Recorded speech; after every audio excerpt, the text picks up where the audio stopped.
Olá! Hoje a gente vai abrir um caso cósmico, pode-se dizer. Uma investigação que junta o neon de Akira com a teologia moral lá do século XIV. A nossa missão aqui é bem clara: tentar desvendar o destino eterno de uma alma. E que alma complexa. E a pergunta que vai guiar toda essa nossa análise é exatamente essa. Uma questão que, olha, nos obriga a ir muito além daquela destruição espetacular de Akira. Sabe, a gente vai ter que mergulhar fundo na arquitetura moral da alma de um personagem, que é absurdamente complexo. Então, bora lá, a investigação começa agora. Bom, e o nosso desafio aqui é o seguinte: a gente vai pegar as leis morais da Divina Comédia, um texto de 700 anos atrás, e aplicar no meio daquele caos tecnológico de Neo-Tóquio. É tipo uma tradução, só que não é só de linguagem, né? É uma tradução de universos morais inteiros. E para conseguir fazer isso, a gente precisa de um método, né? Vamos chamar de forense escatológica.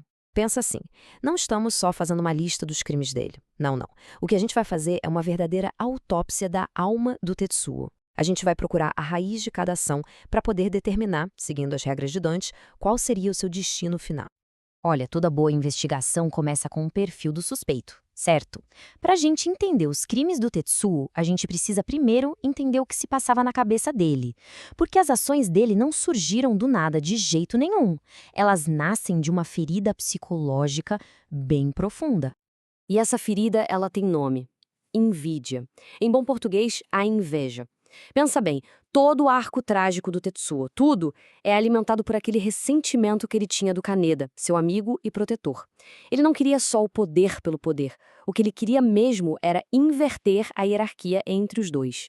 Essa inveja, cara, é o motor que liga tudo o que acontece depois. E as consequências, meu amigo, são gigantescas. A ficha criminal do Tetsuo é, sinceramente, de cair o queixo. Vai desde fúria descontrolada até traição a sangue frio. É tanto tipo de pecado diferente que ele poderia, sei lá, parar em vários círculos do inferno ao mesmo tempo. Só que é aí que a gente chega numa regra crucial para esse nosso julgamento. E essa é a regra de ouro da nossa investigação. Presta atenção. A gente não está procurando uma média dos crimes dele. Não é isso. O que a gente está caçando é o pecado principal, a ofensa mais grave de todas. Aquela que define a verdadeira natureza da alma dele na hora da morte. É essa única transgressão que vai selar o destino do Tetsuo. Então, para encontrar esse pecado, a gente precisa primeiro entender as leis do lugar, né? E o inferno de Dante, ele não é só um buraco cheio de fogo e gritaria. Pelo contrário, é um sistema penal super complexo, com uma arquitetura moral toda certinha, onde a coisa vai ficando pior, o pecado vai ficando mais grave, conforme você desce. Basicamente, Dante divide o mal em três grandes categorias. A primeira é a incontinência. São os pecados de fraqueza, sabe? Falta de autocontrole, tipo a ira, a gula. Depois vem a violência. Aí já é o uso da força bruta para machucar os outros. E por último, lá no fundo, o pior de todos, a fraude e a traição, que é quando se usa a razão, a inteligência, que é o nosso maior dom, para fazer o mal. E aqui tem uma distinção que é simplesmente genial: a temperatura do mal. Pensa comigo, a violência é um pecado quente. A gente associa com fogo, com raiva, explosão. Mas a traição? A traição é um pecado frio. O fundo do inferno de Dante não é um forno, é um lago de gelo. E isso é uma metáfora, claro, para um coração que apagou completamente o calor do amor. Então a grande pergunta para o Técio é: a alma dele queima de raiva ou ela está congelada pela traição? Ok, com as regras do jogo bem estabelecidas, a fase do julgamento pode finalmente começar. Então, bora descer ao inferno e ver aonde o Tetsuo se encaixa, círculo por círculo. O palpite mais óbvio, de cara, seria o sétimo círculo, né? O círculo dos violentos. Com aquele poder todo destrutivo, o rastro de corpos que ele deixou parece que encaixa como uma luva. Mas será que é tão simples assim? Olha, os argumentos para colocar ele lá são fortes, não dá para negar. Ele é um tirano, um assassino em massa. O sétimo círculo, com aquele rio de sangue fervendo, parece que foi feito sob medida para ele. Só que a violência do Tetsuo, por mais absurda que seja, é só um sintoma. E nas leis de Dante, existe um pecado que é considerado muito, mas muito pior. Essa citação ilustra perfeitamente a arrogância dele. A blasfêmia do Tetsuo é cósmica. Ele é como o gigante Capaneu lá na história, que desafiou os deuses.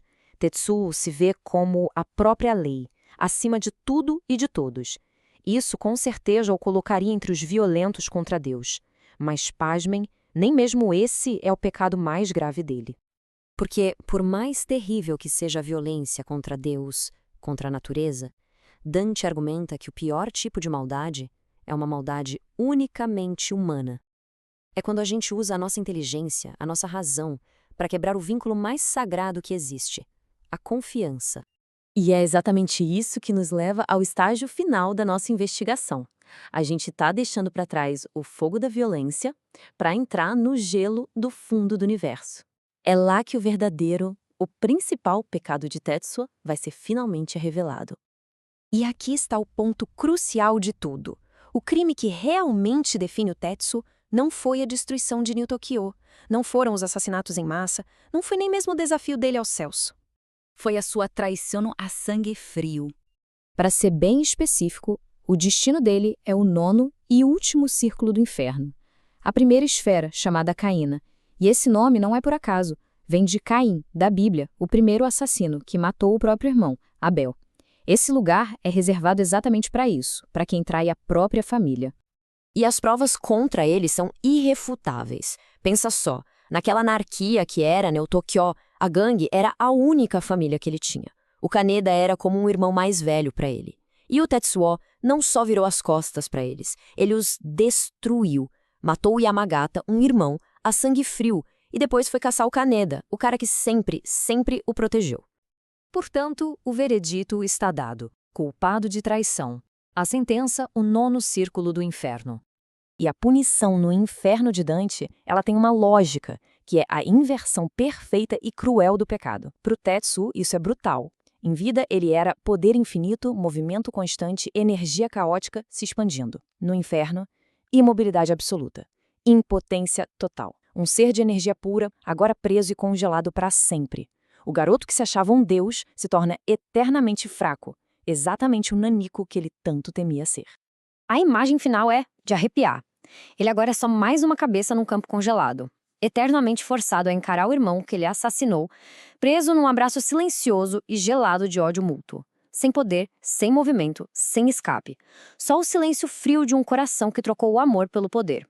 E no final das contas, talvez esse inferno congelado não seja tão diferente do vazio que ele mesmo criou em vida.